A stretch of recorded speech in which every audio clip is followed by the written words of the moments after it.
Dangle Podcast. Powered by Sports Interaction. Canada's Sportsbook. SDPP.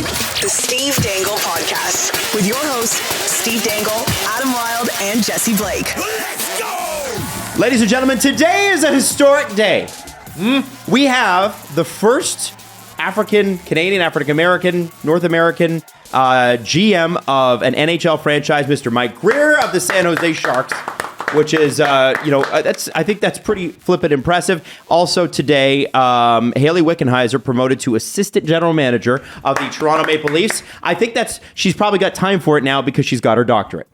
Probably. There was even more history. What do we got? And I texted it to you. It was like just before the show. Okay. Where this show is going to be out of date immediately. It's going to be out of date before we finish recording. From Emily Kaplan. News. Jessica Campbell hired by the Coachella Valley Firebirds as assistant coach. First woman to coach behind a bench in the AHL. All sorts of history. That's very cool. Wow. Happening in the hockey world. All sorts. That's awesome. It's a wonderful thing. Great to see it happening. Let's start with Mike Grier. Obviously this is a historic hire, and it's a little bit sad when you do look at the other leagues. What was the tweet I sent you? Sportsnet Stats tweeted this out this morning. Wayne Embry, who actually was with the Raptors organization for a long time, if he's not still, was the first black GM in NBA history in 1972. Bob Watson of the Astros in 1993. Ozzie Newsome of the Ravens in 2002 in the NFL. And now Mike Grier of the Sharks in 2022. That is if you're keeping track at home, 50-year spread between the NBA and the NHL. Wow. Also, it should be mentioned that Bill Lucas was named Braves VP of Pro Personnel in 1976. But, it's obviously something that people have talked about for a long, long time.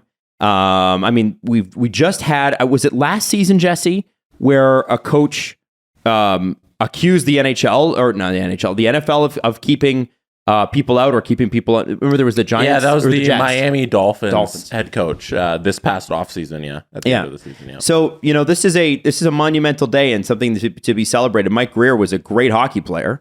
He was okay. 14 seasons in the NHL. It's a long time. He was okay. He was okay. Obviously, he spent 2 years behind the bench as an assistant with the Devils from 18 to 20. A year ago, he was hired as an advisor to hockey operations for the New York Rangers. He also served as a scout for the Blackhawks from 14 to 18. This is a life's dedication in hockey, but what does it mean to the NHL? Well, you know what I didn't know, and I think Jesse's also going to point this out, so why don't you do it? Mike Grier's family. Yes. So it's funny we should bring up the Miami Dolphins. His brother is the general manager of the Miami Dolphins, Chris Grier. I had no idea. I didn't know that. His father was a pro scout, I believe, in the NHL, I want to say. I forget which league. But his father was a scout, and then... No, he was like a president of an NFL team or something? Oh, was it NFL? Bob Grier. Bob Grier was also in management in professional sports, and then he birthed two sons. He didn't birth it. Well, he has two sons. But he knows someone. Yeah. He knows someone. He has two sons that are general managers now in professional sports, which is just wild. Bob Grier, Bob Grier, I believe, was the...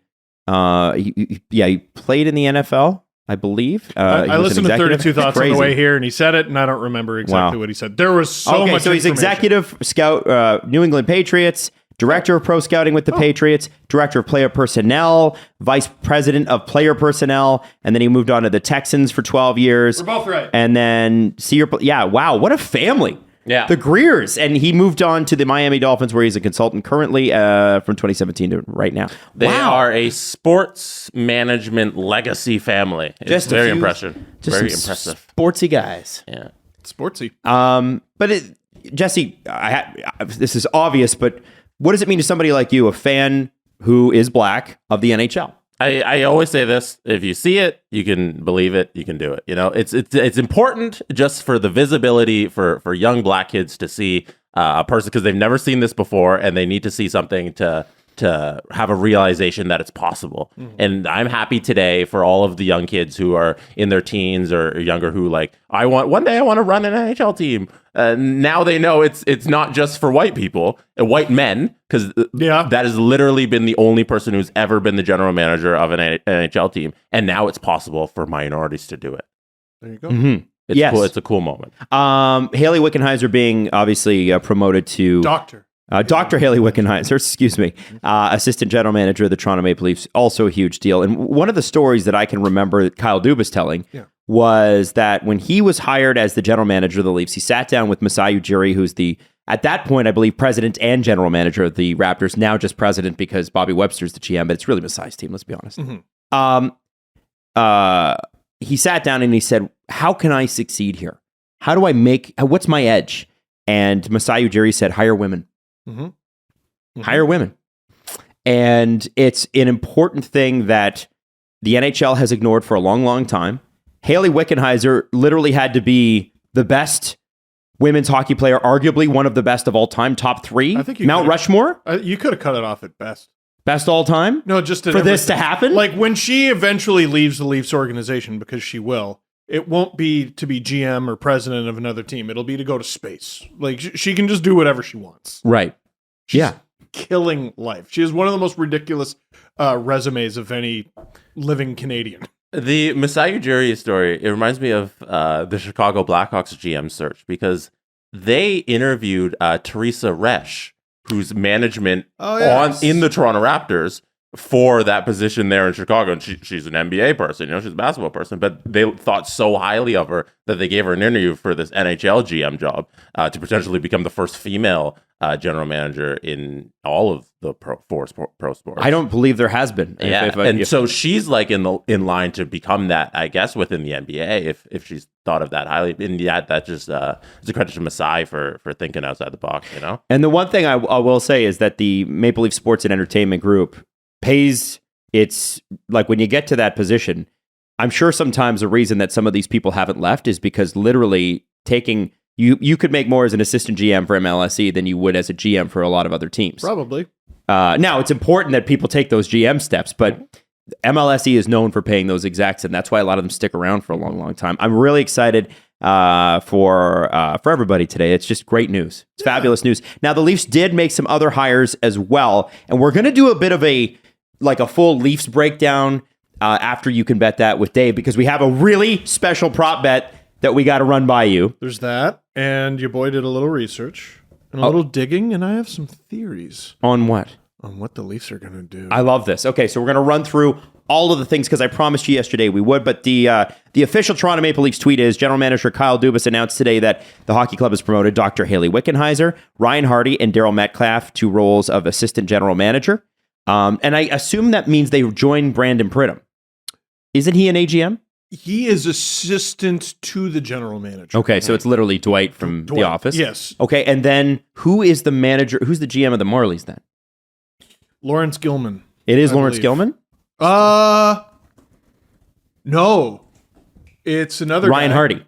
Now Ryan Hardy, who, remember, his first thing was that Dusty Emu controversy, and we were like, ooh, tough start for Ryan Hardy. Oh, right. Pridham is assistant general manager. Okay, so that must be the a special then. assistant to the general manager is Daryl Metcalf.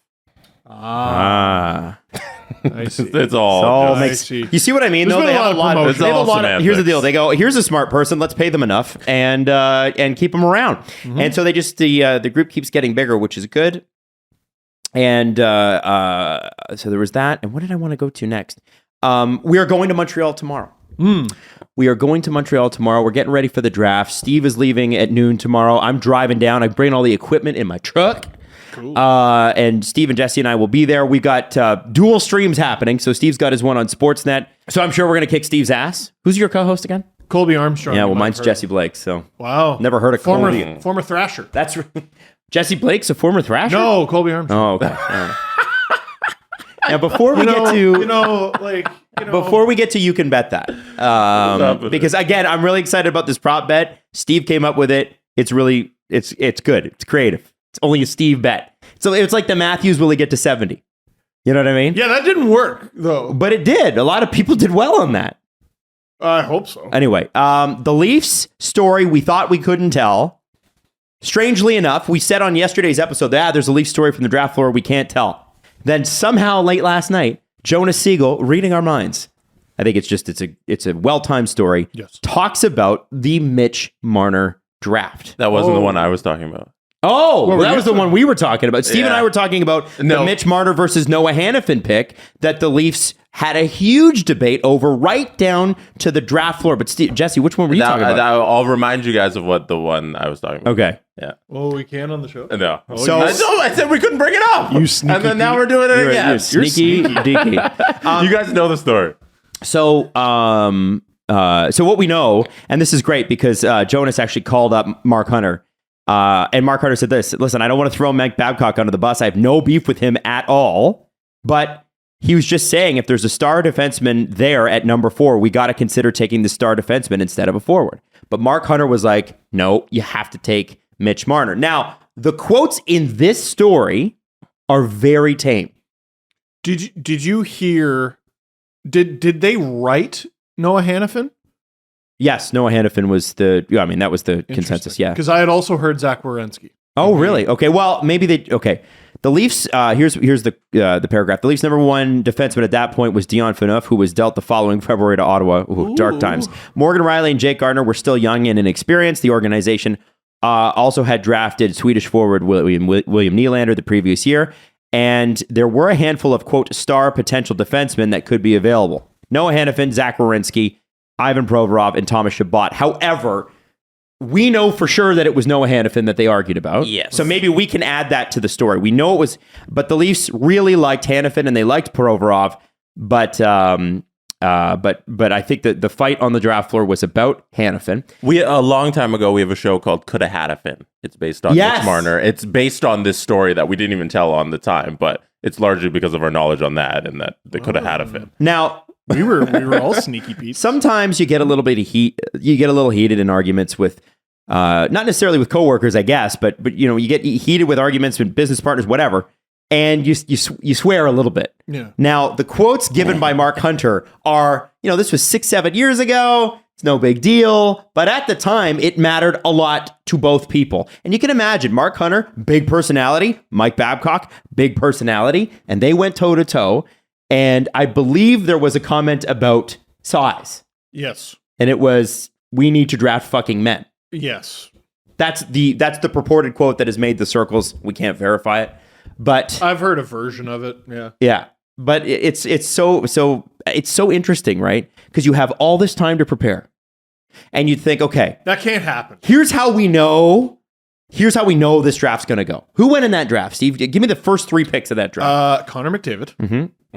Who went second? Oh, Jack Eichel. My God. I thought you were And then- sarcasm. I know. No, sorry. Connor McDavid, Jack Eichel, Dylan Strome, and then Mitch Marner.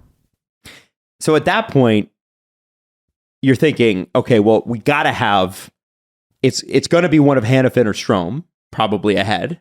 It was always obviously McDavid 1, always obviously Eichel number 2. Then there was a flip flop between Marner and Strome. And Strome was McDavid's line mate, was he not? He Or was teammate. at very least his teammate. Yeah. with Erie. And Dermott, I think, went later in that draft, and he was a teammate as He well. was like 33, I Yeah. think, in that draft. And then 35. yeah, so Mitch and Dylan Strome were a toss-up. None of those defensemen were ever really going to go above those 2 forwards, Strome Right. or Marner. So it's so funny to think you have all this time to prepare. You're supposed to be a first-class organization, although at that point the Leafs were not. And you're still arguing at the draft table over the 4th overall pick. That's so Mickey Mouse, and like You think that's Mickey Mouse? Absolutely.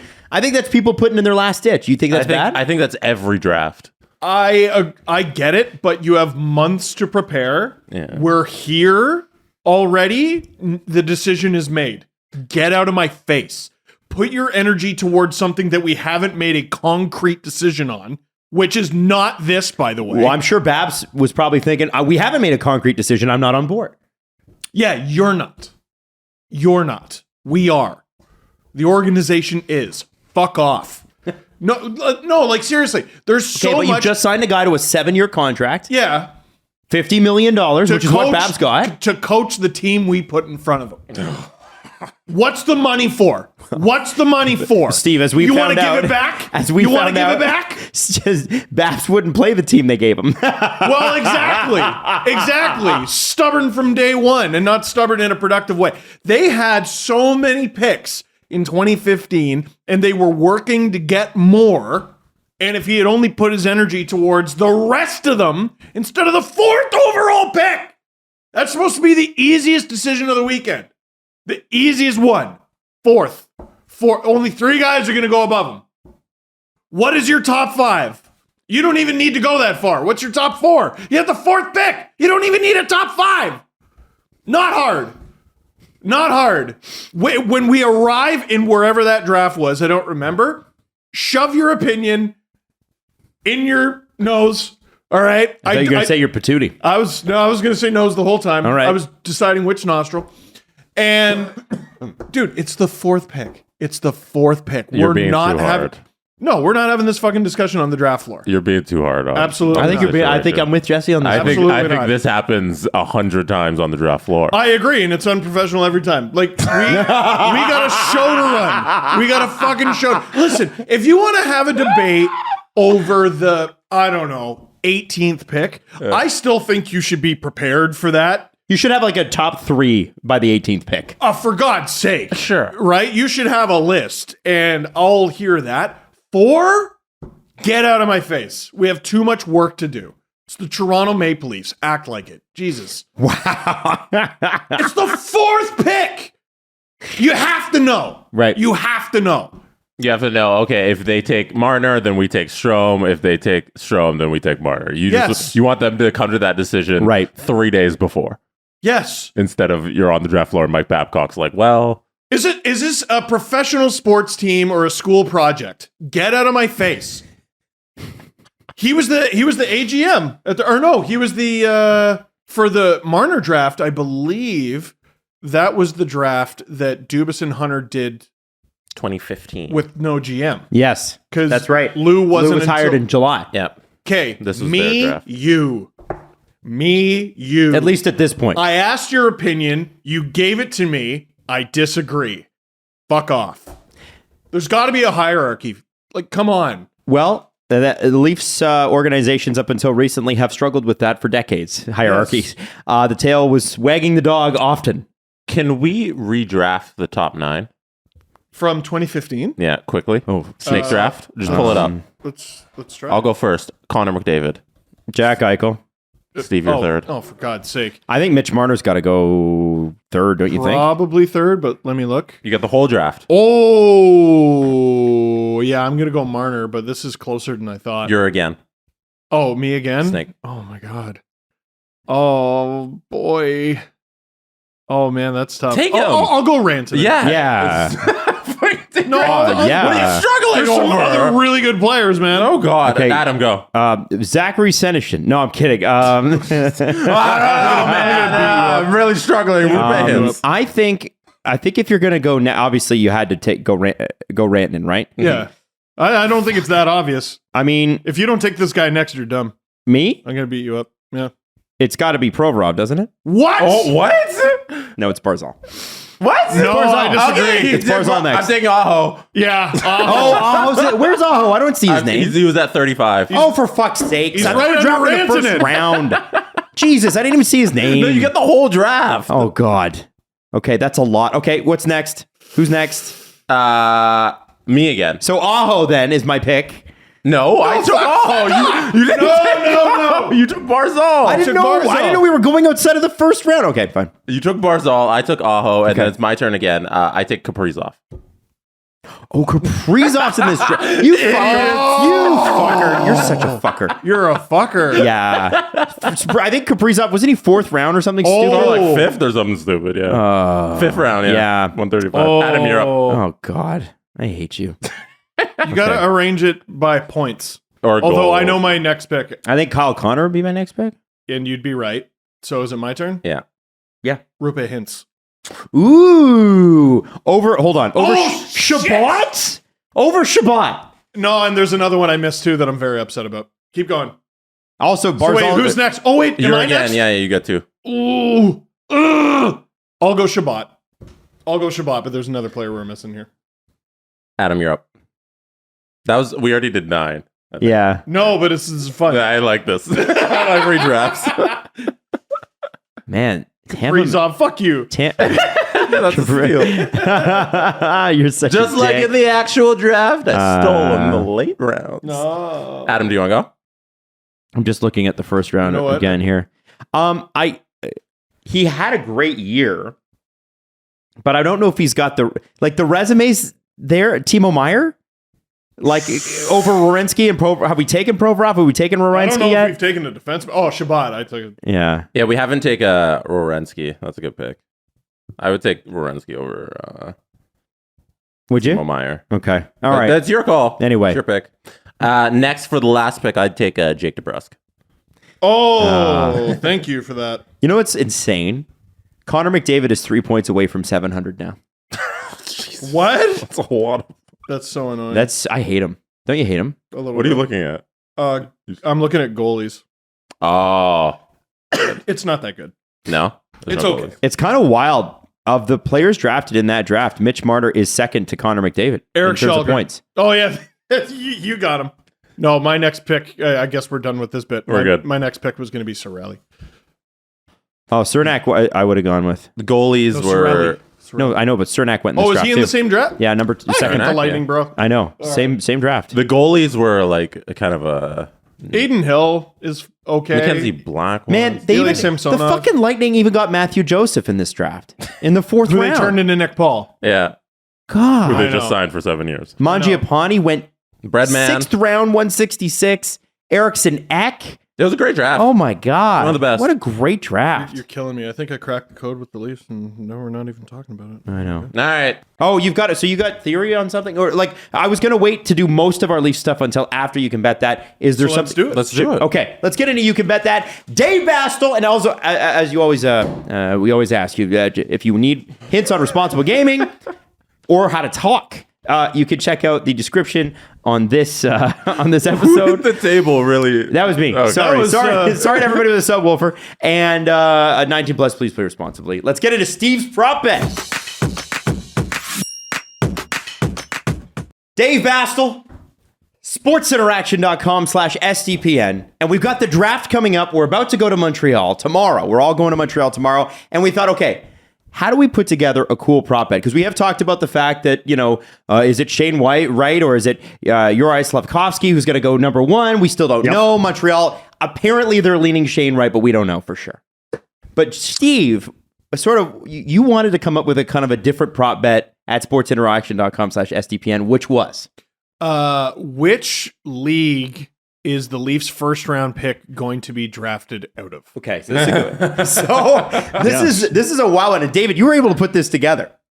Yeah. 10 selections too, including that famous Adam Wild other league. This is very important and Yes, very important. very- So up, yeah. So we have the WHL, the Wow. USNDP, basically US development program, OHL, Swedish League, Russian League, QMJHL, Finnish, Slovakian, Czech Republic, and I said any other league because there's so many developmental leagues they could pull from. Parts unknown. Exactly. And to be honest with you, I'm surprised the Russian is only at a 6. Steve, where do I put my money?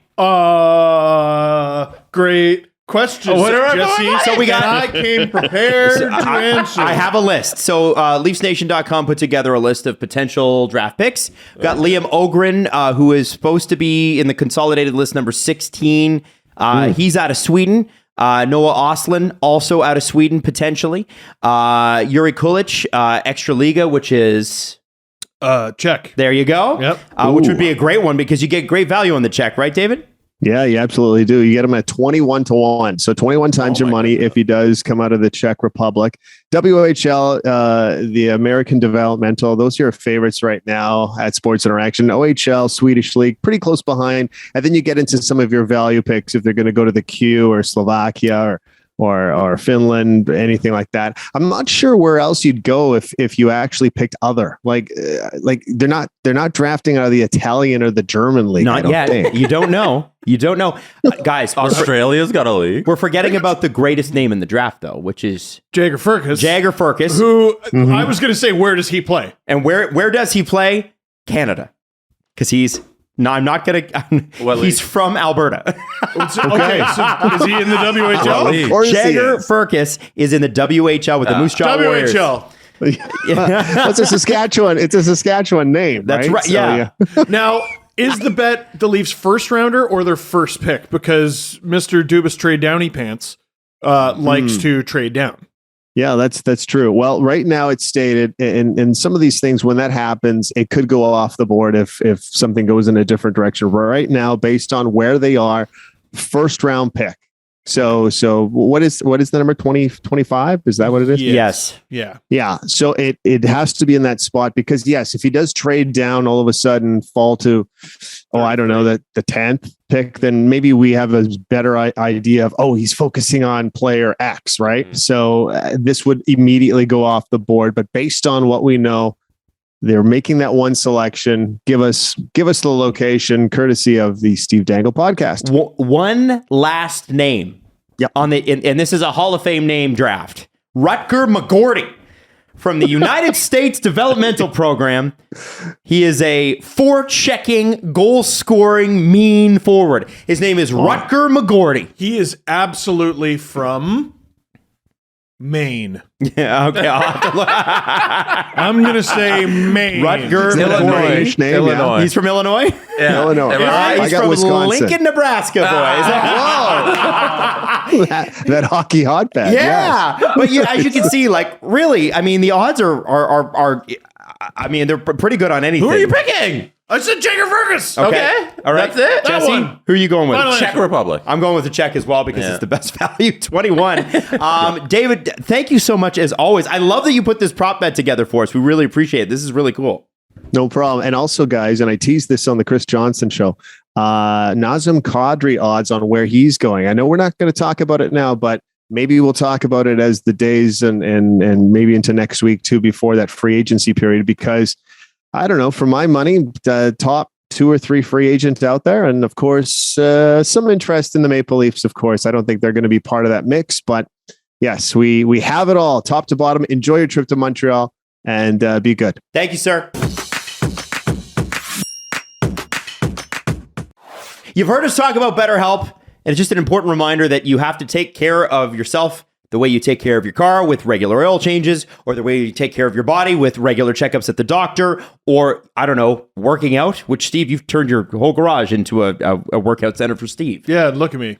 But what if I want a workout center for my mind, Adam? This is why BetterHelp's easy, okay? In all honesty, it's online therapy, video, phone, or even live chat therapy sessions, whatever you're comfortable with. You don't have to be seen on camera if you don't want to be, and it's much more affordable than in-person therapy. You get matched with a therapist in under 48 hours, and as a listener of this show, you get 10% off your first month at BetterHelp.com/SDP. Again, that's BetterHelp.com/SDP. Get more ways to play on every sport. Baseball, golf, and Canadian football are still in full swing because it's the summertime, baby.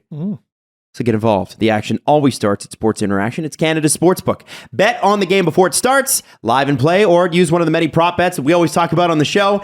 Doing it right since 97. Sports Interaction makes it easy to deposit, easy to play, and cash out. Join now and see all that sports betting has to offer. Head to sportsinteraction.com/SDPN. That's sportsinteraction.com/SDPN. It's 19 plus. Please play responsibly. I'm gonna put you in a hypothetical situation, okay? You're sitting on a deck. The sun is going down. It's over 25 degrees. It's a summer night, and you don't have to work tomorrow. What goes best with that scenario? I'll just go with something general, like a little vague. Sorry if this is vague, but Muskoka Brewery's Tread Lightly. I think so, too. Venture to a place where light beer makes no flavor sacrifice. That's what it says. I had one yesterday. Did you? I did. Did you find that the flavor was sacrificed? No. No. And it is a light beer. And it's only 110 calories per can, which is pretty great. And like all of their beer, Tread Lightly is proudly crafted in Muskoka with all natural ingredients. You can find it at the beer store, you can find it at the LCBO, and you can find it at your local grocery store. Check out muskokabrewery.com. Click on Tread Lightly. A couple of former Leafs, one reporting on the other. Nick Kyprios on Nazem Kadri. I just wanted to give this little note before we get into it. Kipper says the number I hear starts at 8 and could go as high as 10 million. The teams that I'm hearing are out there. 2 teams that can write that check right now are Seattle and Boston. Can you imagine Please Kadri in Boston playing on a line with Jake DeBrusk, who rescinded his trade request yesterday because he won the Bruce Cassidy battle? Kadri with I Nebraska selected Marchand. in our draft. So I'm the best GM. Yes, you are. Jeff Merrick on 32 Thoughts throwing out Detroit. Is that if Dylan Larkin doesn't resign, or is that he's if resigning? That is so? Reed says so it could be that's both. going to happen. It could be both. 1-2 in It'd be Detroit. a hell of a 1-2 punch, and added fuel to the fire. Besides the fact that Detroit plans on being aggressive this summer. Kadri's from London, Ontario, so that's but he's a Leaf fan.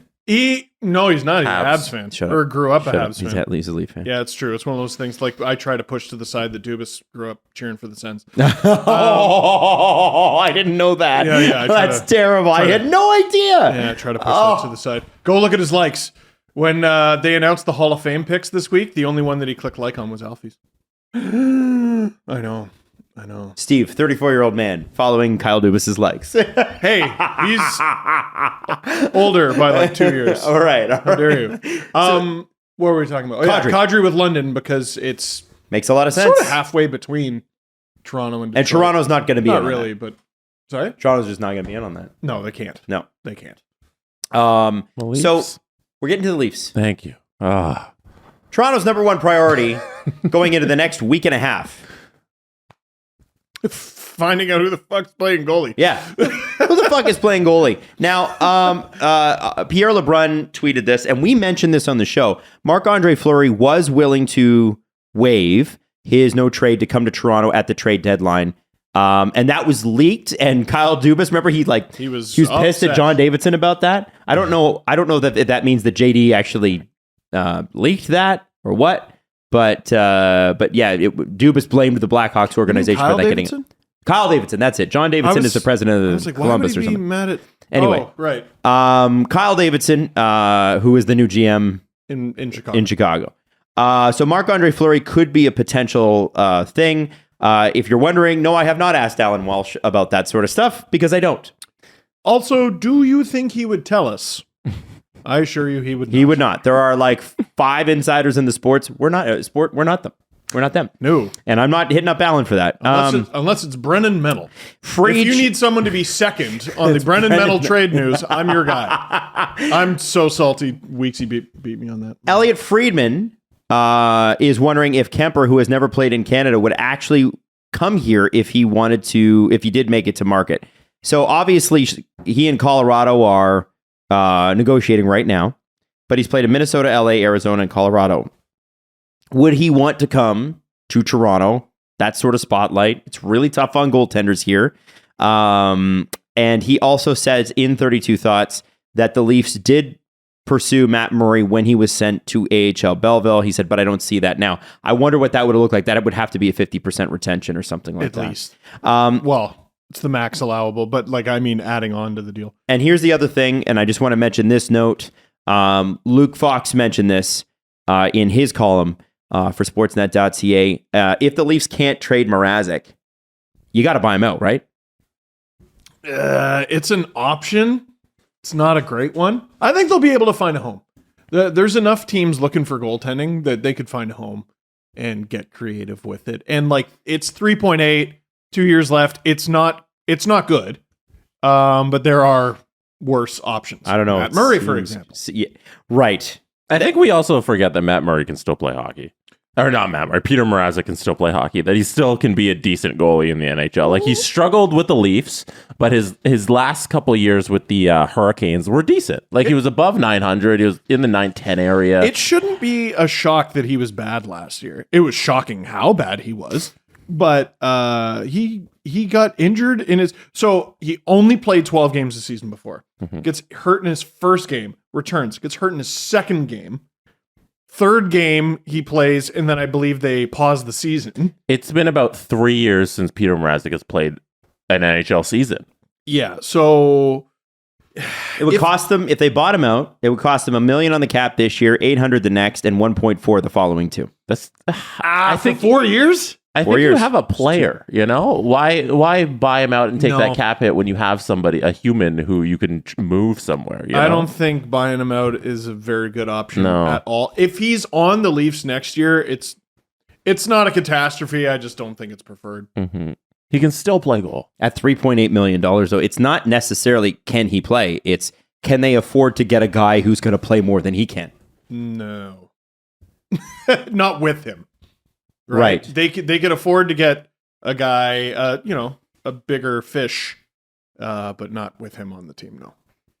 It's so interesting, this goalie situation with the Leafs, because it's so unknown right now, because the Jack Campbell negotiations are non-existent, according to the reports. They're not talking, and the Leafs are kind of just waiting to see how things go. I'm over it. Like, it's done. Yeah, he's gone. He's gone. Makheyev's gone. And then the Mrazek, nobody really wants him there at that number. But what can you do? And now it's just this wait and see game where we have really no answers on one of the most important positions on your hockey team, starting goaltender. It'd be great if there was a way to. I keep going back to this team. It's not going to work, but it'd be great if there was a way to get him to Arizona and have a all check goalie tandem of him and Vejmelka. You can't just send all your problems to Arizona. I know. Oh, you can. You can. Try. There's a price. That's exactly. But the Leafs don't really have what the Coyotes are looking for, which is picks. Right.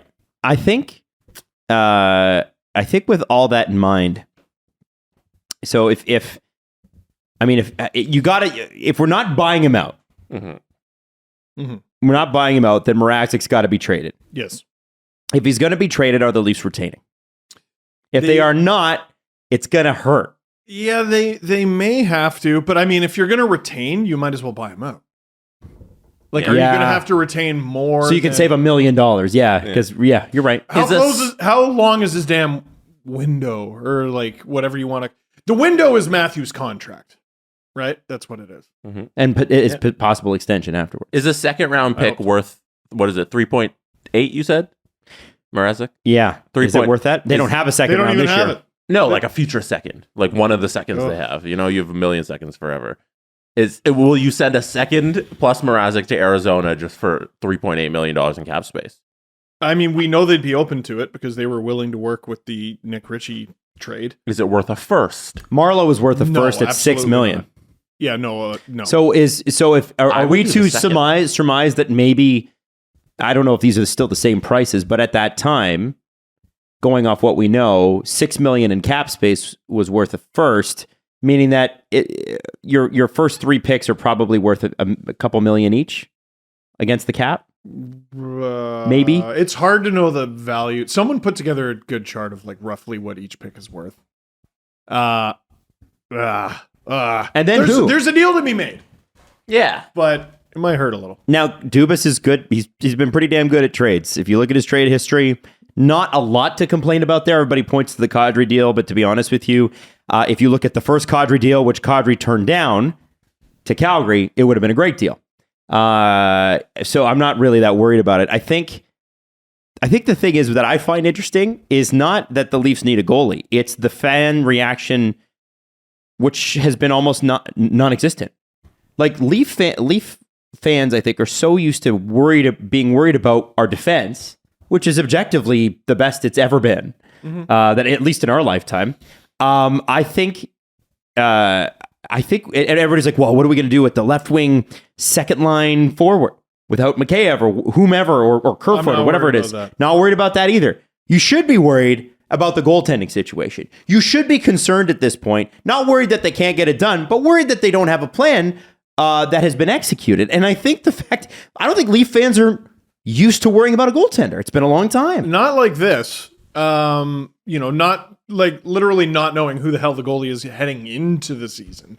We don't even have a sense of who it might be. Yeah. It's like, could it be this guy? There's like 10 guys. So this is sort of going to lead into the research that I Okay, do your research. A little bit. Show me. So the transition will be a little nugget from 32 Thoughts that my ears perked up for some reason.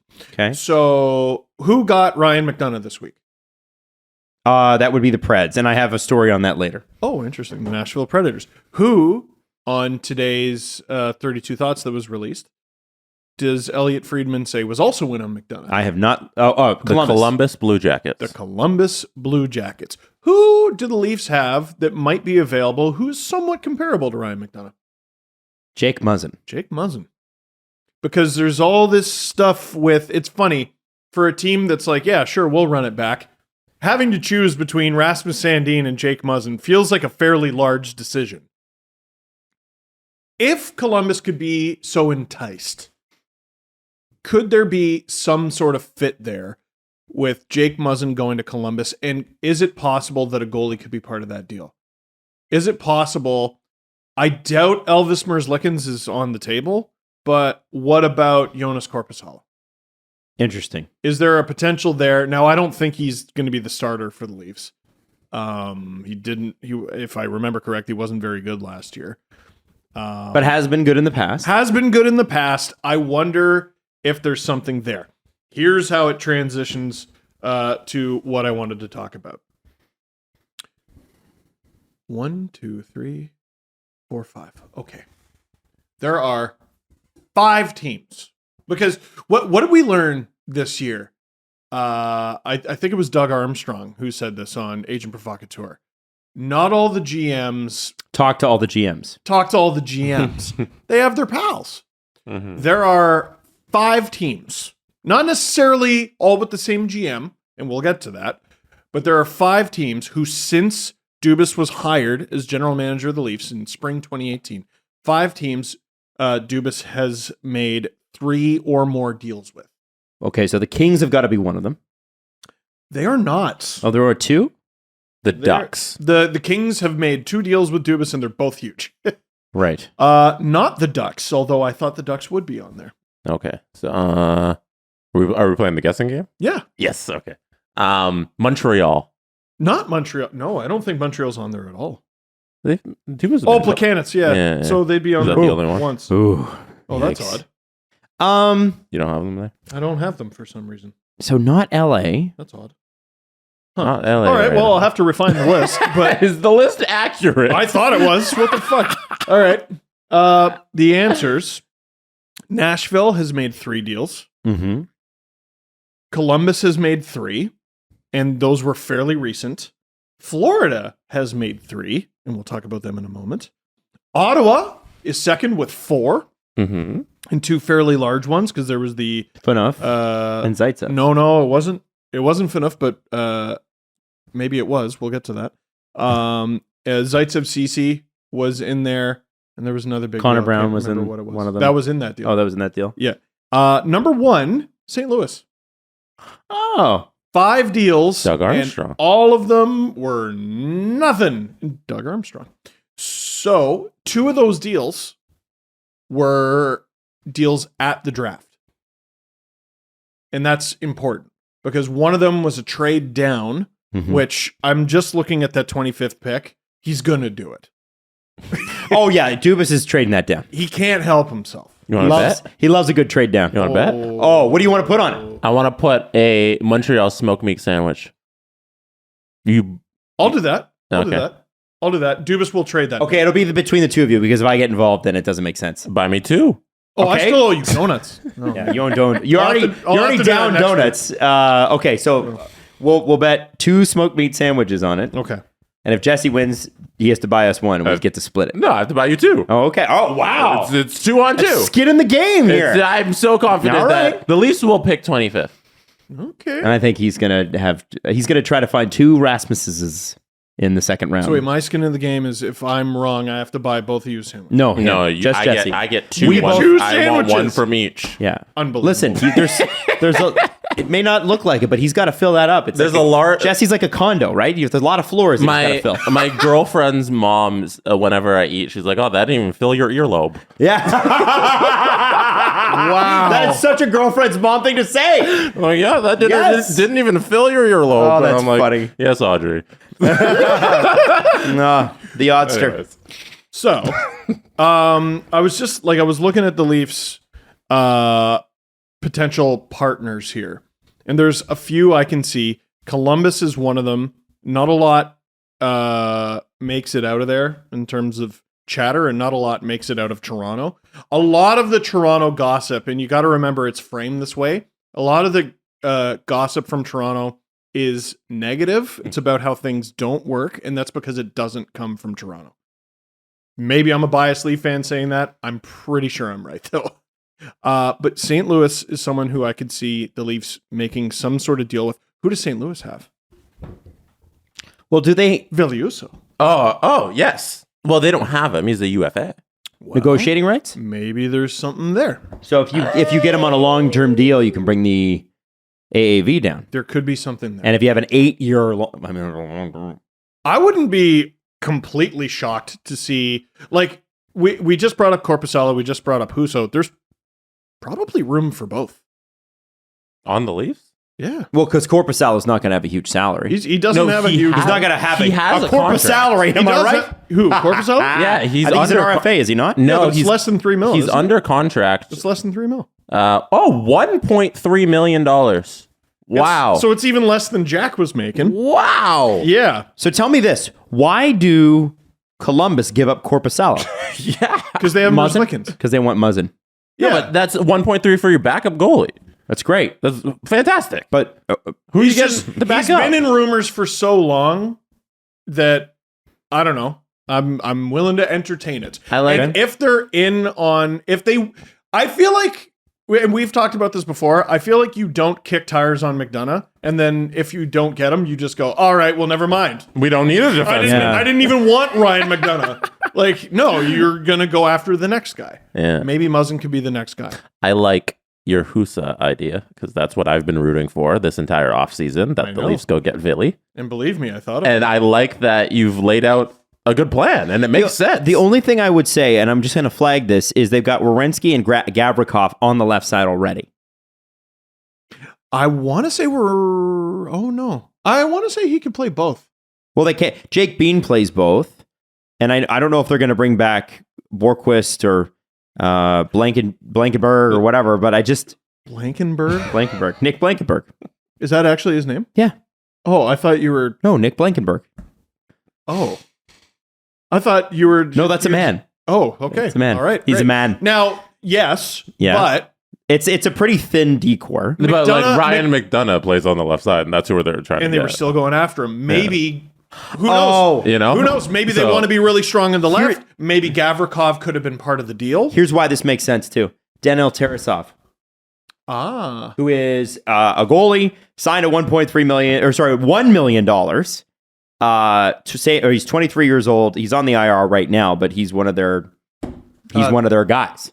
So that would make sense why Korpisalo would probably be on his way out. Interesting, Steve. It's a potential deal. So, like, Interesting. again, GMs, they don't talk to everyone. So I'm like, all right, who's their most familiar dance partner? Doug Armstrong remains an option. That relationship stayed intact. This year, they made the Kyle Clifford deal. Kyle Clifford for future considerations, and then Clifford re-signed. I asked someone recently, I go, so, like, does that mean the Leafs are going to give them something? Because usually it's, if they re-sign, then it's like a 7th round pick. I was told probably not. So it's just, here's Kyle Clifford.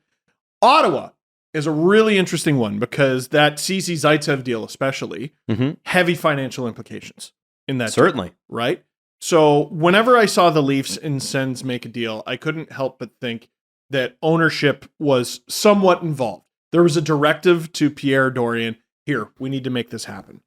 Obviously, ownership is in enormous flux.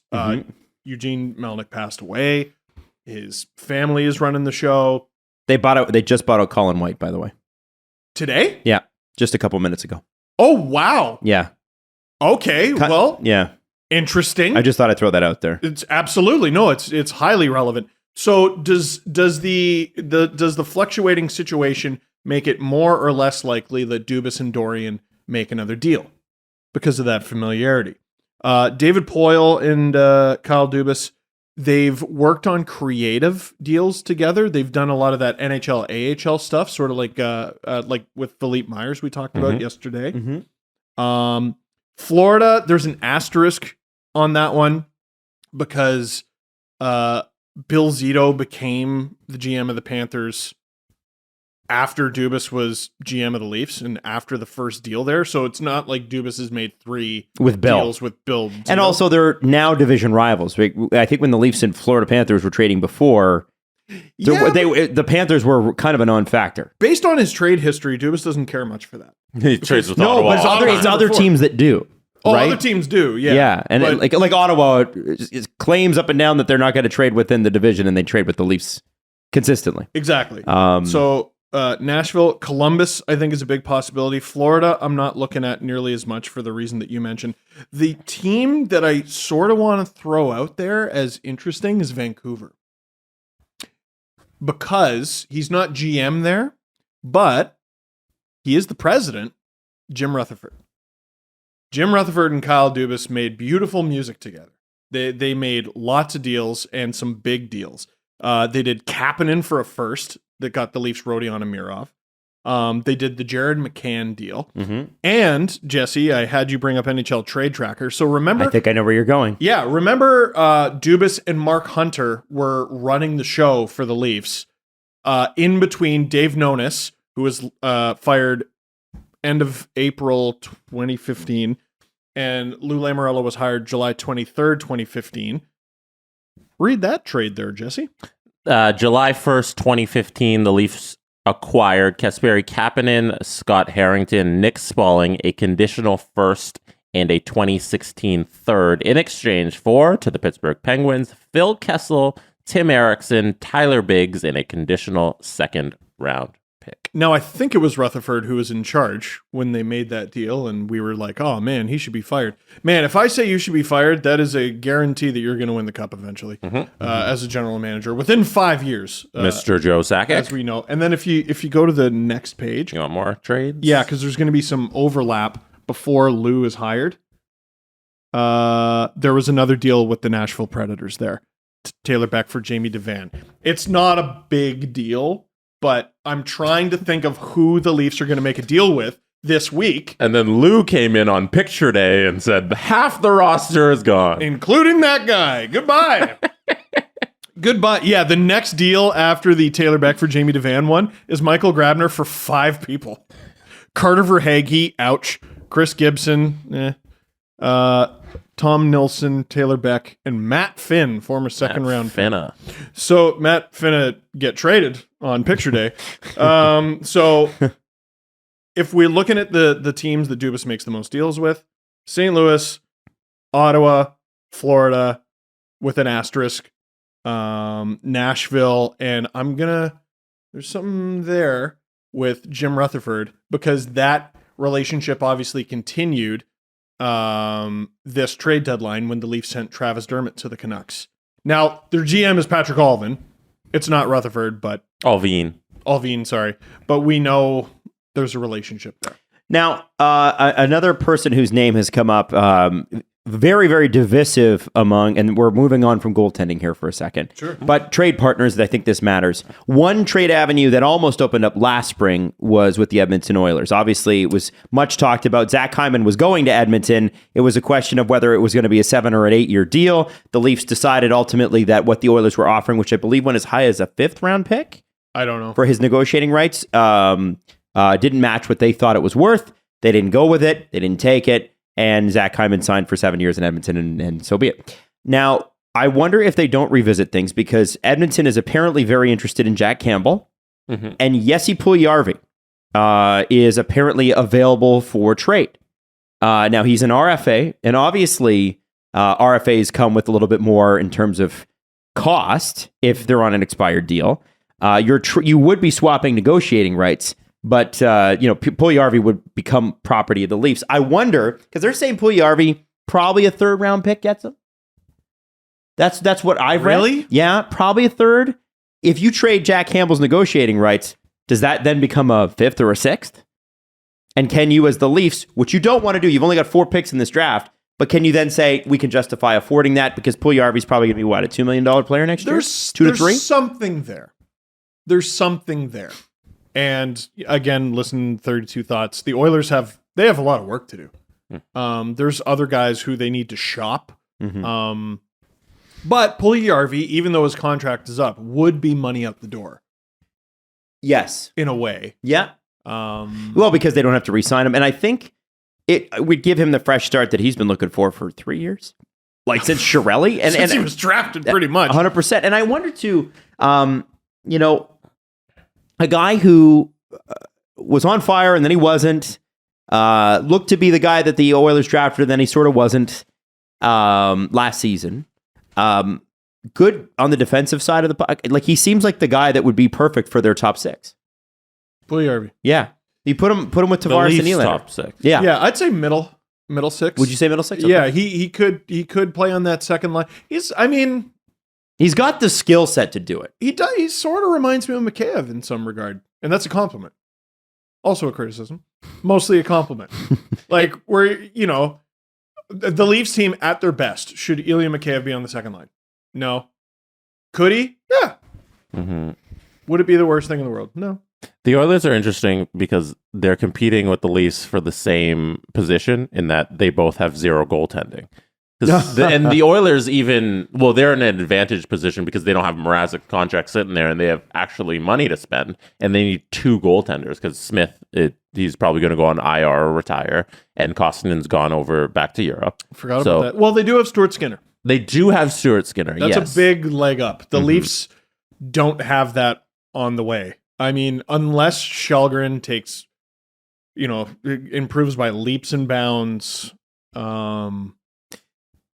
Oh man, I'm worried. I'm worried. Listen, it's a problem that could be fixed 48 hours from now.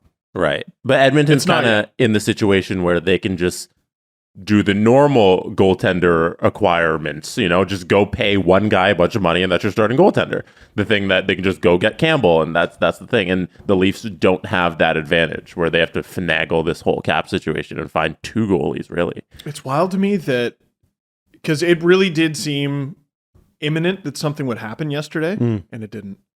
And still today, nothing. Which front? Colin White got bought out. Trades. Well, I don't know. There's so much this. I think draft you got to get close to you got to get closer to that deadline. Oh fuck, man! It's like what Alan always says. We're Alan there. Walsh. Well, are we though? Yeah, you got time. Usually it's the draft floor, man. Like they're still building here. I think Alan always says in the NHL, deadlines clear the mind. Nothing gets done. They're not close. They're not close. It's like William Nylander's contract. They're not close. Okay, we're going to start negotiating 9 a.m. of the day of the expiry. Okay, let's get it faxed in the NHL at 2:30 when our last opportunity will be at 3 p.m. There's a lot that I think is going to happen at the draft. I just don't think it'll happen yet. The Colin White buyout is interesting. If I'm an Ottawa fan, I'm probably like a little disappointed in the buyout because maybe it hints towards the direction the team is going, because they're saving $10 million in actual cash.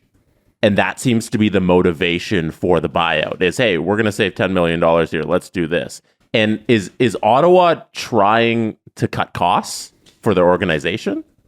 Listen, he's been disappointing, but that's your first round pick from 2015.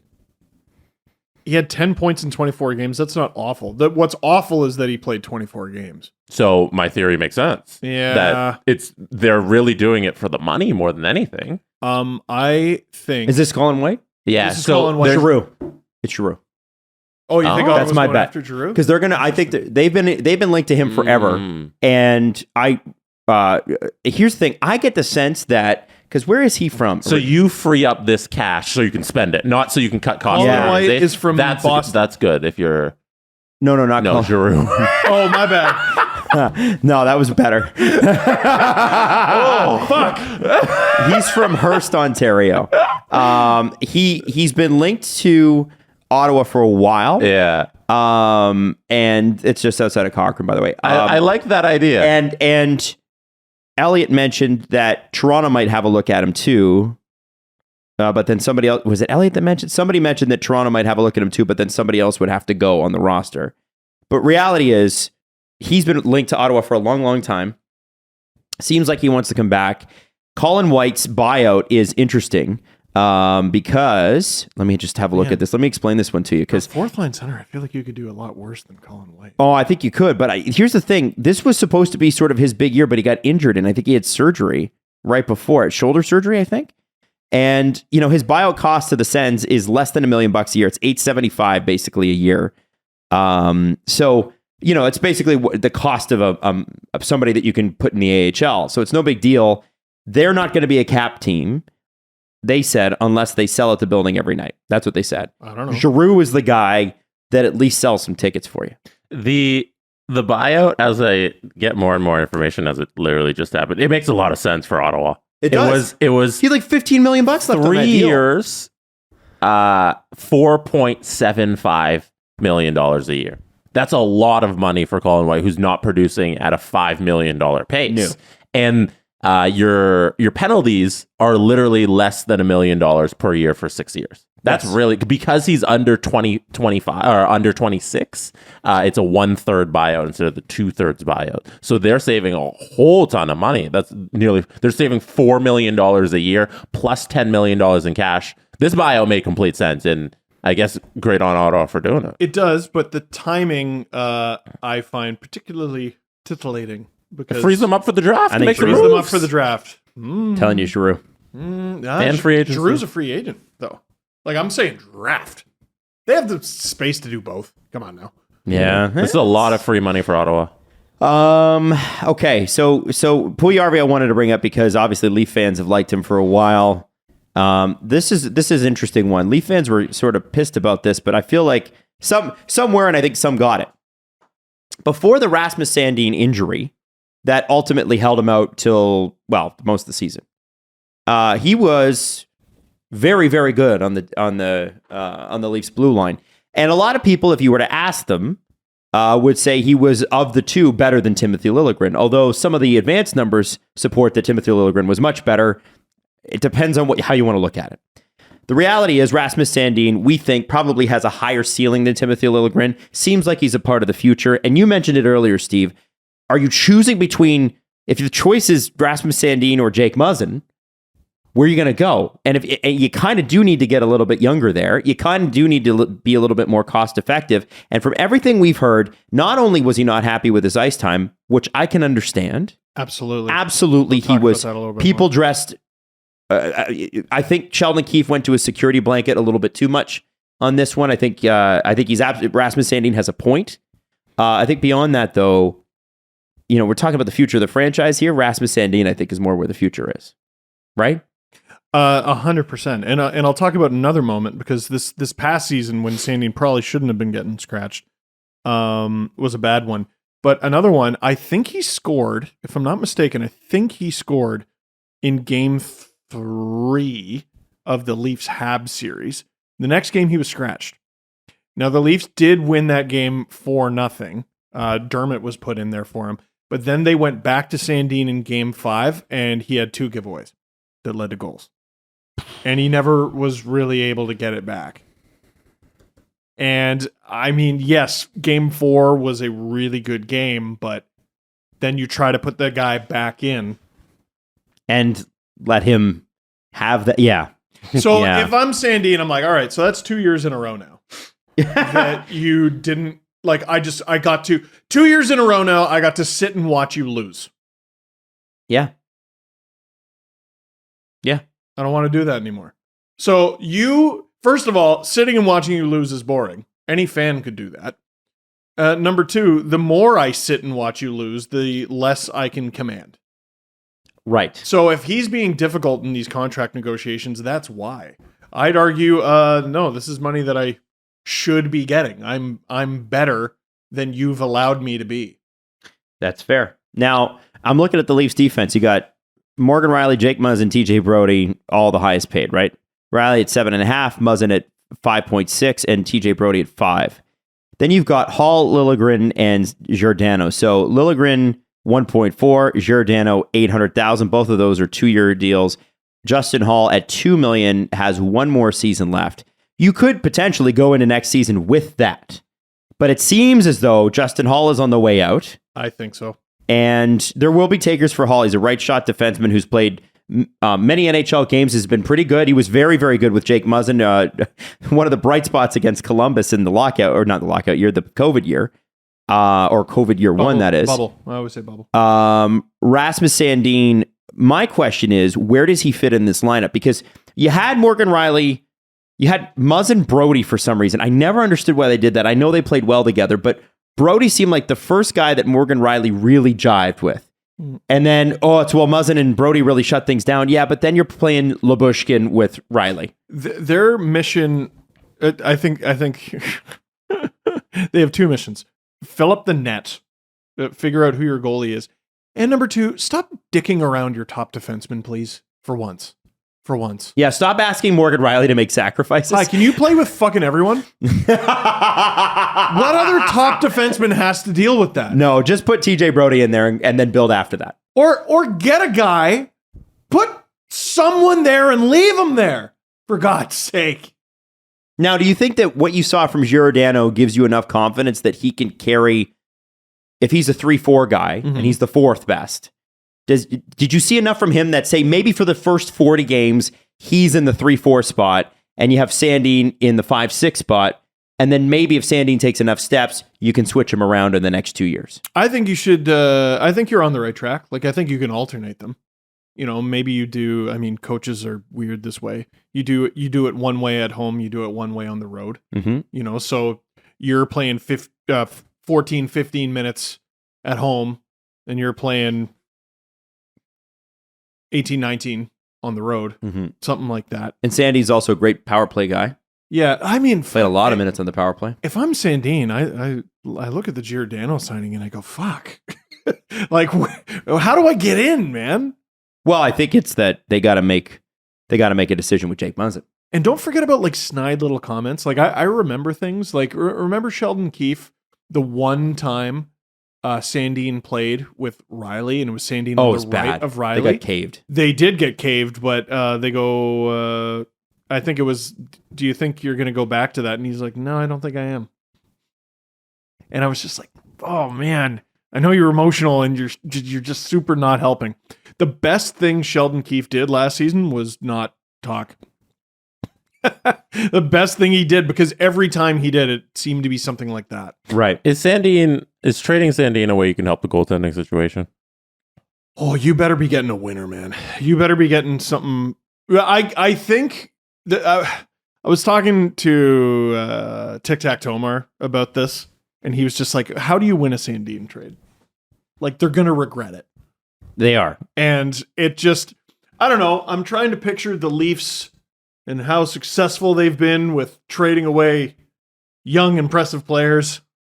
And we always seem to regret it, don't we? It's not something they do very often. I think Dubas has always doubled down on the young players he's picked. Do they? It's not something they do very often, but because it's not something they do very often, or it's not something they do very often because it's something you just shouldn't do.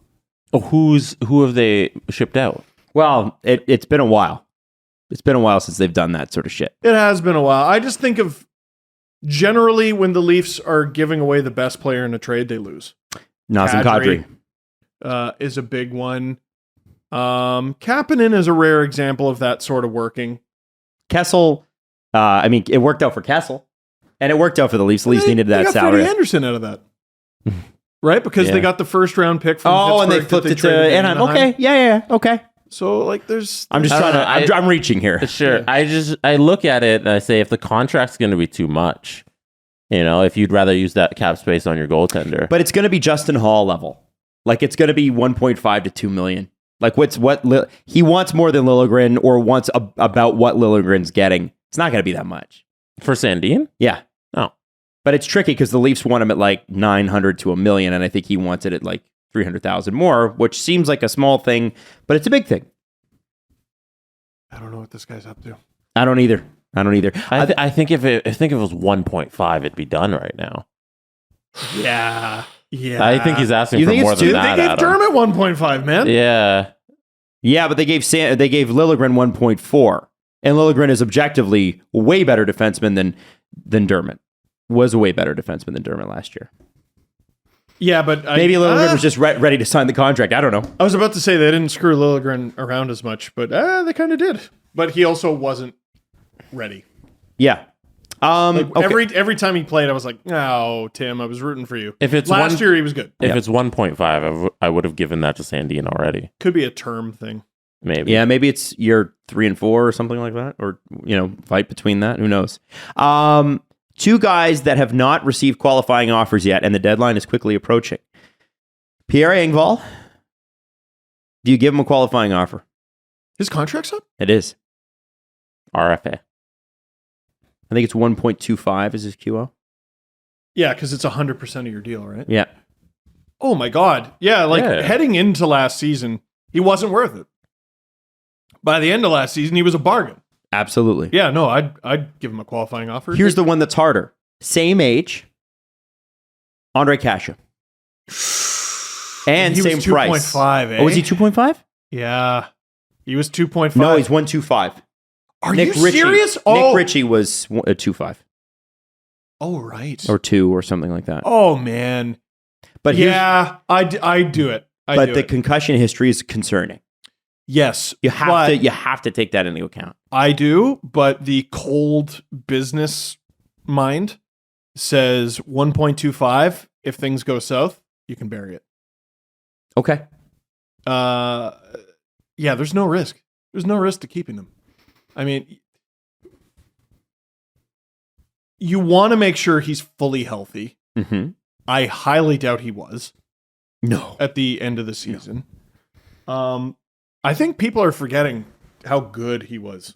He was a really good player for the Leafs, and he just got fucking completely beaned by Matt Duchene. Kind of a accidental play. I hope he's able to come back. Nick Abruzzese will be there this year. Matt Nyes may not be available till after the trade deadline. Yes. But one name that is popping up to me now, and this has popped up to Leaf fans forever since he got here, is Alexander Kerfoot. 1 year left, $3.5 million. You could argue that right now he's at the top of his value because teams like control. They're like salaried control, especially in a flat cap era. So a guy going into the trade deadline where it used to be like, oh, if you're on an expiring deal, that's when you're at your height. That's great. Now it's, oh, he's got a couple years left. Now I'll pay a premium for him. Is Alexander Kerfoot a guy that they're going to hang on to? Or is he a guy that in a week and a half we go, oh, he's gone? They were never really able to find a home for him, but he's so versatile. And he's a big part of that penalty kill. He is a big part of that penalty kill. Man, they got some really tough decisions to make. I could see Vancouver being an interesting fit. Mm-hmm. Supposedly there was some noise around Jason Dickinson, and that would provide an opening. He doesn't make the same amount of money as his cap hit. Now that Colin White's bought out, and we know the Leafs and Sens are a frequent trade partner, what about the Sens? Like, I'm seems to fit what they're at, which is speed. Well, and I'm also just avoiding saying Arizona every single time. But Kerfoot's see, whenever Arizona comes up, and I apologize to Coyotes fans, but this is sort of how they've played it recently. Yeah. They've taken on bad money or dead money for draft picks. That's what they've done. That's the rebuild plan. Kerfoot is not dead money. He's not a bad player. He's a great player. He's worth his 3.5. Why Arizona in that particular instance? There are other people looking for third and potentially second line centers. Yeah, but we need someone to play. We need like living, breathing humans to play for us. Mm-hmm. And you make less than your cap hit. And if you're any good, which we trust you will be at the deadline, we'll trade you. Kerfoot's contract is very interesting too because it's mostly paid out in signing bonus, which we like. Which we know a lot of teams like. His base salary is only $750,000 that a team will have to pay out. So I didn't even know that. So he will have a cap hit of $3.5 million. Mm-hmm. The Leafs, I believe, have already paid him his bonus July 1st. So for a cap hit July 13th, or do they pay it July 1st? I think it's July 1st. So they already paid it. Oh, July okay. 1st every year. Oh, no matter what. Oh, Yeah, okay. Sorry, yeah. my bad. So you think they're delaying payments? Freaking idiot. So for a cap hit of 3.5 mil, he can be had for $750 in actual cash. Yeah. If you're a team like Arizona, as we always say. That's a really appealing player. The Leafs should not be giving him away. No. If you get something You for should him, get value. Absolutely. Maybe he helps you find the goalie. For a team that's looking to save real world dollars, you're spending $800K on a player whose cap hit is 3.5. That's very advantageous. And maybe you can advantageous. You can replace him for a player who's not as useful, but also costs less in a Colin White. I'd love to know how that shoulder is, but the Leafs love reclamation projects. They do. All the way back to Tyler Ennis. I just think Sam Gagner is happening. Yeah. For that depth role. It just, I don't know. Okay. It just fits what they do too well. Former Leaf? Sam Gagner? Yeah. Oh, Marley. former Marley. He was on loan. For a second. Bestie of John Tavares. He would automatically be thrown into the penalty kill. That's going to be a little in flux. Losing Mikheyev is difficult for the penalty kill. Spezza did a lot of faceoffs on the penalty kill. And if they don't qualify Kasha, he was also on the penalty kill. So you would actually you'd really need Sam Gagner. He'd be your secondary faceoff. Would have been great to have kill. Kasha in that Lightning series. Well, he did play, but it would have been great to have healthy Kasha in that Lightning series. Could have. That deadline, by the way, is Monday at 5 is the QO deadline. So they have all weekend, They're probably going to take their damn time with it. Oh, it's after the draft. Yeah. Yeah, it's Monday at 5 p.m. is the QO deadline. Well, yeah, so I wouldn't read into it then. I would say, they're busy. Two guys that Kyle Dubas deserves a ton of credit for signing to these contracts are Kampf and Bunting. Kampf, another year at 1.5. Bunting, another year at $950,000. By the way, Bunting had 60 points last year for $950,000. Value-wise, per point, one of the better deals in the NHL. Obviously, they're both UFAs going into next year, but he's good at finding players like that. Mm-hmm. Players like Kampf, players like Bunting who can provide value and jump in. And obviously, last year we saw the Kasha, Bunting, Ritchie, Kampf thing, and only one of those guys really didn't work. Another really big factor in that Lightning series, by the way, is not having Bunting at 100%. Yeah. God, that's such a killer. Yeah, it is. It is. So close and yet so far. So there are some choices to be made, and obviously it's never going to be perfect. I wonder, too, if they liked Colin Blackwell enough to bring him back. He seemed like a good energy guy, but not a lot happened. I've heard, he was... If I'm not mistaken, good speed. He was a penalty kill guy, and he can be a face-off guy. So what does your fourth line look like? Because again, I hate putting rookies on the fourth line. Why are you doing that? Generally, I think it's a waste of time. So if it's like a rotation sort of could you have Blackwell and Gagner? But now I think we're getting into the nitty gritty. Well, and I wanted to, because also in the nitty gritty is Wayne Simmons. One more year, $900,000. Yes, I get it. You can bury the deal. I don't think that's going to happen. Do you think he's coming back? Yeah, I do. I keep saying this. It's a long season. And people aren't appreciating that. Is he on your best roster? No, but teams don't often ice their best roster. Rarely, if ever. Rarely, maybe game one. There's a lot of teams who they'll bury a guy, and they'll call him up when the time is right. Or there are teams who are like, we're gonna wait until Cole Caulfield is done college, and then we're gonna score goals. The Leafs were prepared to be like, we'll wait for Matthew Nye's season to be done, and then we'll score some more goals. So it's a long season, and I think he's a guy who, like Spezza, when he's done playing, he'll be a member of the team. Yeah, and it doesn't really make sense to move off of a serviceable NHL player who makes $900,000. Oh, there's no moving off him. It's does he play for the Leafs or the Marlies? Right, but he'll spend time with the Leafs because you need humans to play on your hockey team, and eventually guys get injured, and he's good enough to make your lineup, and he'll be there. Yeah, there's no worry about that. He'll and he's not going to play every day, but no, he'll be there. Okay.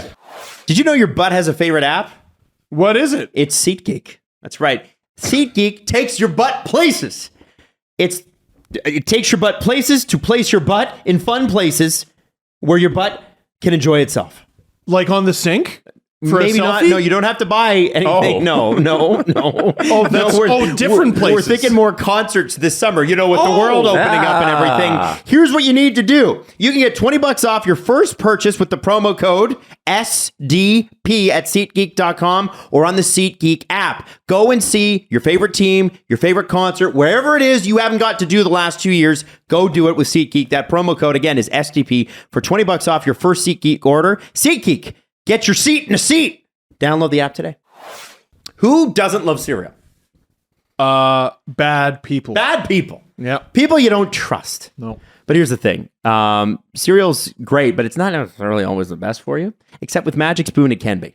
In fact, it is. 0 grams of sugar, 13 to 14 grams of protein, and only 4 to 5 net grams of carbs in each serving. It's low carb, it's keto friendly, it's gluten free, it's grain free, it's soy free, and it's 140 calories per serving. Now, let me ask you this. Would you go with cocoa, fruity frosted, or peanut butter?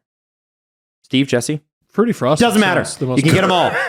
Go to magicspoon.com, promo code STP. It's magicspoon.com/STP to grab a custom bundle of cereal and try Magic cereal for yourself. Be sure to use that promo code STP to save $5 off of your order. And Magic Spoon is so confident in their product, it's backed with a 100% happiness guarantee. So if you don't like it for any reason, they will refund your money, no questions asked. Remember, your next delicious bowl of guilt-free cereal is at magicspoon.com/STP. Use the promo code STP and save $5 off your first order. And then that's a happiness guarantee. Yeah. Athletic Greens, better gut health, more energy, stronger immune system, and a really easy way to get all of the nutrients that you don't normally always get unless, you're getting them in pill form, and then you got to pull out the pill box and do all that. You know what I mean? That sounds exhausting. Is there a better way to do it? There is, and that's Athletic Greens, Steve. And you don't have to be an athlete to take Athletic Greens. Green. No, you don't. It's strange. No, you don't have to be a green person. 75 high-quality vitamins, minerals, whole food sourced superfoods, probiotics, and adaptogens. How about that? I'm always saying, man, I can't with these adaptogens. So to make it easy, Athletic Greens would like to give you 1 free year supply of immune-supporting vitamin D and 5 travel packs with your first purchase. All you have to do is visit athleticgreens.com/STP. That's athleticgreens.com/STP to take ownership of your health and pick up the ultimate daily nutritional insurance. Own it like a house. You got to work on your outlines there, pal. Shayna Goldman, at Hey Shay on Twitter, who you obviously know and love, put together a list of 3 people that she thinks are going to be overpaid, or at least potentially overpaid, prime candidates for overpayment in NHL free agency. Can you name them? Overpaid in free agency. Just guess. There's nothing. I'm not putting bets on this. Jack Campbell. Mm-hmm. Ilya Mikheyev. Mm-hmm. And do the Rangers have anyone? Ryan Strome. Okay. Well, you got one of them.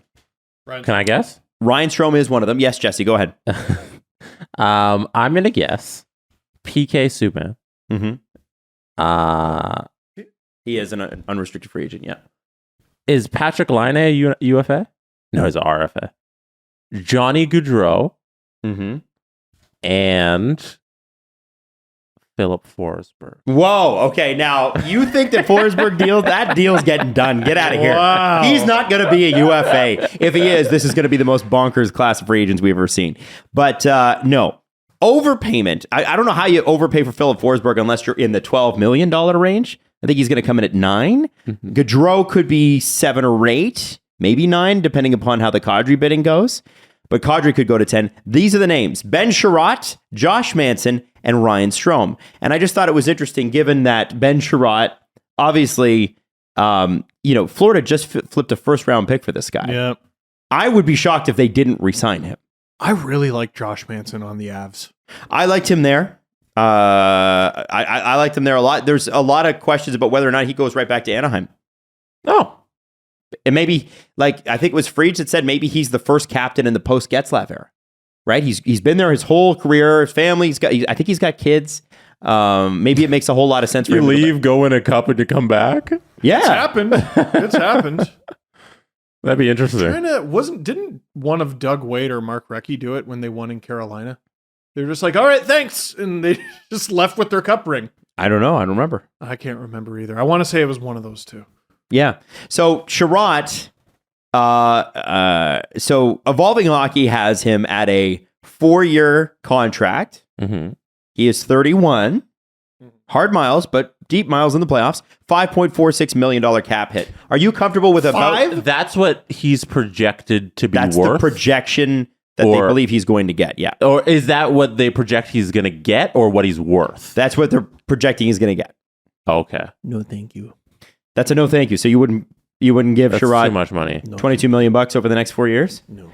Even though Florida gave up a first-round pick for him. No. What side does Sherratt play? Right side. Right side, yeah. I believe. No, he's a lefty. I'm wrong. Lefty? Mm-hmm. No, $5 million? No. Josh Manson. I think he can play the right. Yeah. Josh Manson, he also plays his stick in your back. That's the game he plays. He loves a good. I like the spinal xylophone. Yeah. Ring, ring. He loves that. Josh Manson, who also likes to do that, the Evolving Hockey, according to Shayna, has him at a 4-year contract, average value of about $4 million.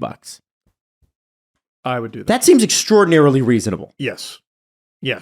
However, if it gets into a bidding war situation. Now, Ryan Strome, I'm curious why you guessed Ryan Strome.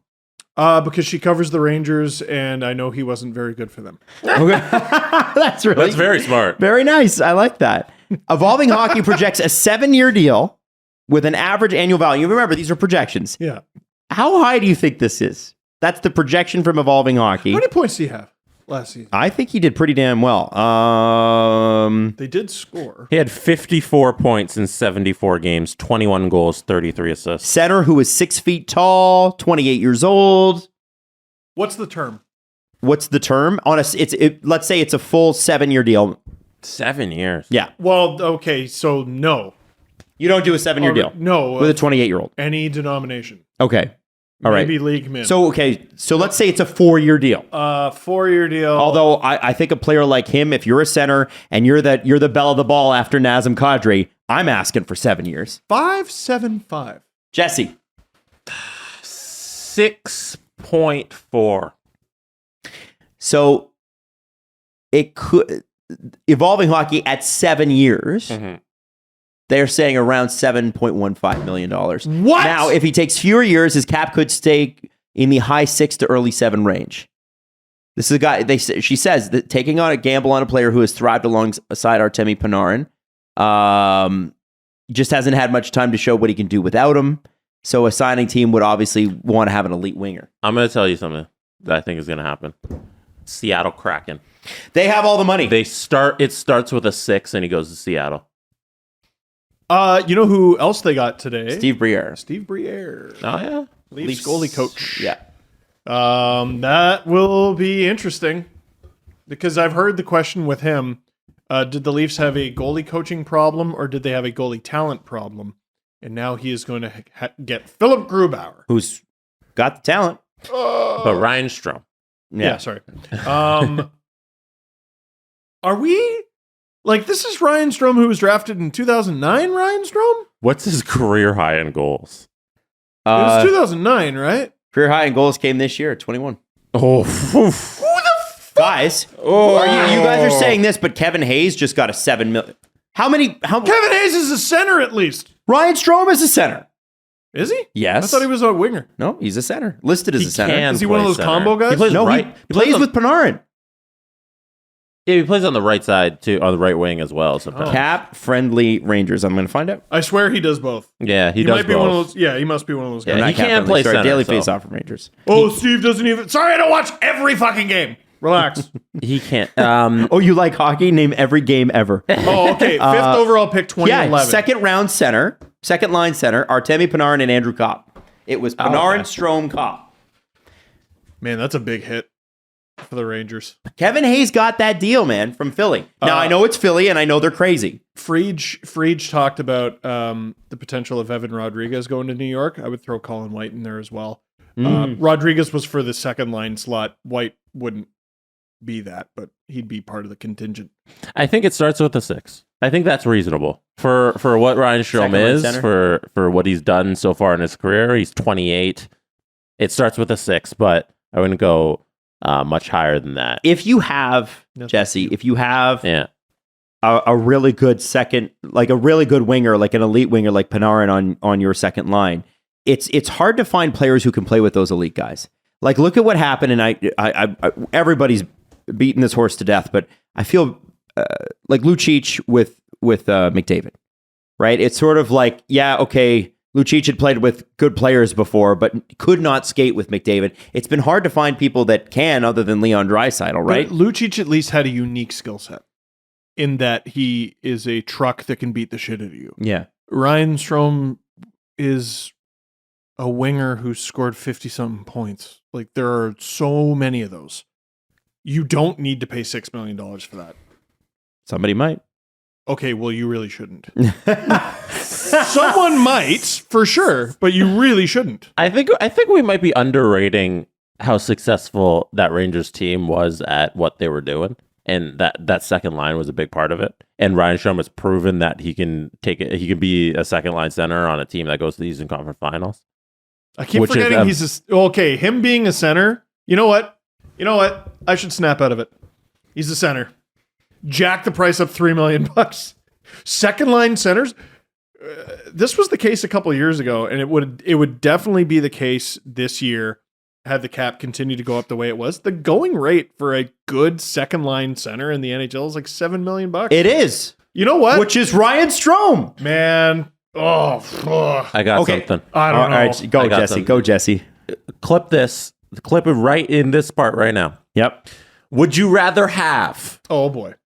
John Tavares at $11 million as your second line center, or Ryan Strome at $6.7 million as your second line center on the Toronto Maple Leafs? Steve Dangle and Adam Wilde. John Tavares. John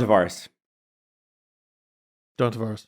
All day. That extra cap space doesn't entice you? No.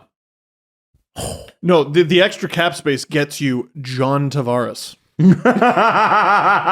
End clip. Okay. So you don't give. You're hesitant about giving $7 million. I'm gonna make some up. Shayna didn't come up with these ones. You're hesitant about giving $7 million to Strome. Okay. Mm-hmm. Would you give term to 35-year-old Evgeny Malkin? Because Evgeny Malkin's gonna cost you $8 or $9 million minimum. Probably, like, there's a world where Evgeny Malkin, who is a point-a-game player, even though he played half the season last year, there's a world where he's a 10 and a half. Here's the thing about Evgeny Malkin when he's healthy. He's Evgeny Malkin. That's one of the best players in the world. Yeah. That's why I'm not asking about amount of money. I'm asking about term. No, somebody will give him 3 years. What if he wants 5? He's not going to get 5. What if he wants 4? He could get 4. He get 4? Yeah. Well, you get Malkin. I wouldn't go higher than that, but yeah, I'd do 4. Yeah. It's Malkin. You're trying Malkin. to, if you're signing Malkin right now, your team is trying to win a championship within that 4-year window, and you take a shot. It's counterintuitive to give I don't hate that much term and money to a player that old. Mm-hmm. It's Malkin. And you know what? It's Malkin. Okay. LTIR exists when he's 39. We know that the Penguins are doing everything they can to get Letang under contract. It's looking more and more like, I mean, listen, deadlines clear the mind, as we always say, but... Who'd you hear that from? Alan Who does he Walsh. represent? Everybody. Everyone. Every player. But the one thing I will say is that... Chris Letang. Malkin looks more and more like he could be somewhere else. It could change, but that's what it's looking like at this point. PK Subban is another interesting name that comes up. Not because he's ever going to make close to $9 million a year again, but he's 33 now, by the way. I hate that. How is PK that old? How are we this old? PK Subban. We've always been 1 year older than him. PK. I just remember when we were all kids together and he was winning a Norris Trophy. I'm fascinated to see where this goes. Because he got 22 points last year on the shittiest New Jersey Devils team since Wayne Gretzky called them a Mickey Mouse franchise. That's a real quote, by the way. Look it up. PK has always been sort of linked to Toronto. I don't see that being a fit now. It's not a fit. But what does he bring now? Because he's had a pretty severe back injury. Yeah. And what is he worth? I don't know what I have no I have no idea how many years. I have no idea how much money. I don't know how you value PK Subban at this point. So, like I just said, when Malkin is healthy, he's Malkin. That's true. When PK is healthy, he's not the PK you remember. Like he's taken a step backward, unfortunately. And like I like the guy, but he's not a 50-point guy anymore. Maybe he's not capable of competing for the Norris Trophy anymore. Right, he's not, and that's fine. Mm-hmm. Not everyone is. You know, look, Jesus, look at the race this year. Yeah, Adam Fox wasn't even nominated. Yep. You know, the reigning winner wasn't even nominated. I don't have a read on that situation because, listen, like it or not, he does come with some baggage. Listen, it's a league that talks. It's very insular, and some players have a problem with the guy. And some players love him. And some players love him. Depends on who you talk to. And listen, there's tons of players in the league like that. Yeah, he's just probably more out front of it. Right. It's you know, not a fair comparison, but he's a right-handed player who scores a lot of points, right-handed defenseman who scores a lot of points. Tony DeAngelo. Some players can get along with him. Others don't want to punch him in the face. They have punched him in the face. He got punched in the face by a teammate. Right. I've never heard that story. Now, PK is nowhere close to that. So, again, personality aside, it's a very useful way to build your roster when you're filling out the bottom halves and you add guys who have been there, done that, Yes. but are past their prime. Yes. It works across pro sports Absolutely. where those outer edges of your roster, where you have your stars, and then they're supported by former stars who have now accepted their roles as lesser players. Ray Allen on the Heat. Victor Oladipo, that's such a Miami Heat. This playoffs, he's a former star who's now in this bench role, but that's a guy who knows what it's like to be a star, and he's accepted this other role. And if Corey Perry is there's an example from hockey. There's a guy who's been there, done that. Jason Spezza, if you want to do that as well. If PK Gio, if PK can have the second half of his career where he's the ex-Norris Trophy guy who's now the third pairing defenseman and knows that role, that could be a very good piece on a championship team. Sure. Yep. I'm fascinated to see who signs him. I think it's going to be a very good team. A name I have not seen brought up much, but has not re-signed as of this point is Vinny Trocheck. 28 years old, can play center, play right wing, 51 points in 81 games.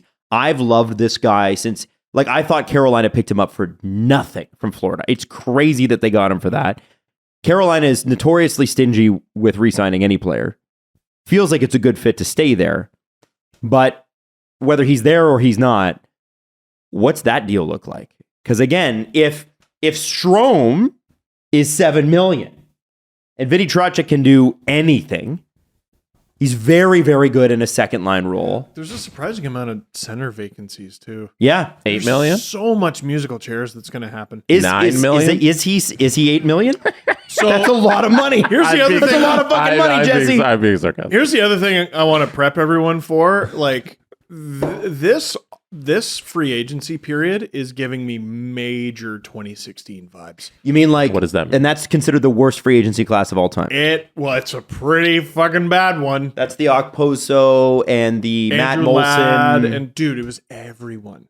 Everybody was almost swing and a miss. all the I think Valtteri Filppula, almost all the big signings. You want me to run it off? Go through. Is this all July 1st? The 2016 free agents. So we got Steven Stamkos. Yep. Signed for 8 years, $68 million. Good deal. 8.5. Yeah, that's a great deal. Kyle Okposo, 7 years, $42 million, 6 average. Oof. Louis Eriksson, signed with the Canucks, 6 years, 36. That's 6. Oof. Milan Lucic signed with the Oilers, 7 years, 42, 6 per. Oof. David Backes signed with the Bruins, 5 years, 30. That's 6 per. Oof. Andrew Ladd signed with the Islanders, 7 years, 38.5. That's 5.5 per. Oof. I'll skip some. Eric Stahl signed with the Wild for 10.5. That's $3.5 million. That one wasn't bad. No, you skipped some really bad ones, man. You want the Franz Nielsen? Dude, signed with the Red Wings. Bodker, Nielsen.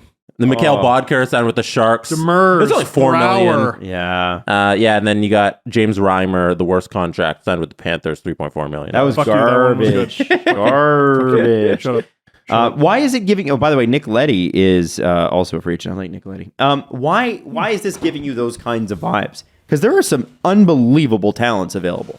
There are. So in that regard, I don't think it's quite like 2016 because some of the players who are going to get big money have hockey left in them. Mm-hmm. Like Ryan Strome's not done. You know, I don't know if I'd give him all that money, but he's a good hockey player and should be for a number of years. Same with Kadri, same with Malkin, same with Letang, same with Giroux. I think he's one of those guys who could quit whenever he wants. Like he could retire whenever he wants, or he could play forever and just be one of those guys who keeps, no, I'm coming back until I get my damn cup. Mm-hmm. He could Joe Thornton this. Maybe he learned a thing or two when he went to Florida. They all have hockey left in them, but depending on the term, fuck. And I think a lot of them are really bad ones. There are going to be a lot of players. The older guys are going to be looking for term. The younger guys, like new to free agency, are probably going to be looking for 3-year deals. Because remember, 2025, That's when the cap is going to go up, and it's going to go up big. We right now, listen, don't quote me on this. A lot can change in 36 months. I always love that, by the way. Someone sends you something that you said in 2018, and I'm like, that's like a fucking lifetime ago. Are you kidding me? But yeah, that's ridiculous. But the rumor is it's somewhere between $5 and $10 million in 1 year, one jump. So the younger free agents, if you're a 27, 28, 29-year-old guy, you might want to have a 3-year deal if you believe you won't get injured. And that's the risk you take. The older guys are going to want term, as always. As always. Yeah. So I need lots of term because I have a bad back. That Alan Walsh story. Another Walsh good. Story. And I don't really I like to fish a lot. So I'm playing Minnesota because I want to fish Minnesota's great. And there's like no risk of making the play. Yeah. Yuri something Seager. I forget Oh his name. yeah, Seager. Seager. Yeah, that was and he signed in New York and then went to Tampa and then he was out of the NHL and then left. Man, AP has got some stories, man. Sometimes you are missing a treasure trove if you're not listening to that show.